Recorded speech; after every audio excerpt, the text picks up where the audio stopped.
Brian, Hartup faces no criminal liability. Instead, the prosecutor's office filed a Class A infraction for failure to yield to a pedestrian causing injury. I sat down with the prosecutor today to understand how he came to that decision. April 19th, 52-year-old Henry Najeski was crossing South Calhoun Street. 46-year-old Fort Wayne Police Sergeant Joshua Hartup was turning left. Hartup hit Najeski, and he later died in the hospital. We tried to follow the protocol very similar to how we handled police action shootings. Indiana State Police have been investigating the crash. Their results were handed over to Allen County Prosecutor Michael McAlexander to decide Hartup's possible charges. Our results showed that he was not on the phone at the time of the accident.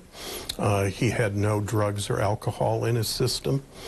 And the view of the video, there was no mechanical issues with the truck. McAlexander ultimately decided Hartup would get a ticket for failure to yield to a pedestrian, but no criminal charges. And when you came to your conclusion on, giving him this infraction, what charges did you consider before that? What were the possible options that you could have placed? Well, that's why we eliminated all of the potential impaired driving, like OWI and driving while under the influence of drugs. He clearly wasn't looking at where he was about to turn shortly before it happened.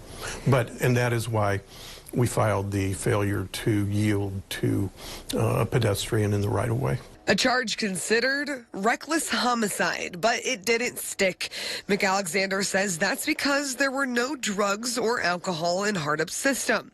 And they determined he was not on his phone while driving. The unmarked police vehicle was also not equipped with a computer. Something distracted him at some point. He should have been able to see that, but we, as all of us drive, we look away at different things at different times. To add, Indiana does not have a negligent homicide law like in other states. And a lot of our viewers have sent us messages and on Facebook saying they think if this was them in this situation, they would be in jail right now. What do you think about that? We do the same analysis on every car crash that we go through. The major question, what do you want to say to people who are worried that Sergeant Hartup may have gotten special treatment? I don't believe he got special treatment. We did this very thoroughly. We tried to do this as best we could, objectively as we could. He cooperated during this, but I don't think that that we pulled any punches on this. Also tonight, the attorney representing the widow of Henry Najeski shared a statement with us. It says, quote, "We greatly appreciate prosecuting attorney Michael McAlexander, the Indiana State Police, and others meeting with us yesterday to discuss the results of the investigation. The family also sincerely appreciates your continued prayers and support as they try to pick up the pieces from this tragic incident." We've also requested body camera footage from the officers who responded to that crash. Sergeant Hartup's initial hearing is scheduled for August 29th at 8:30 in the morning. For 21 Investigates, I'm Carly Van Cleve.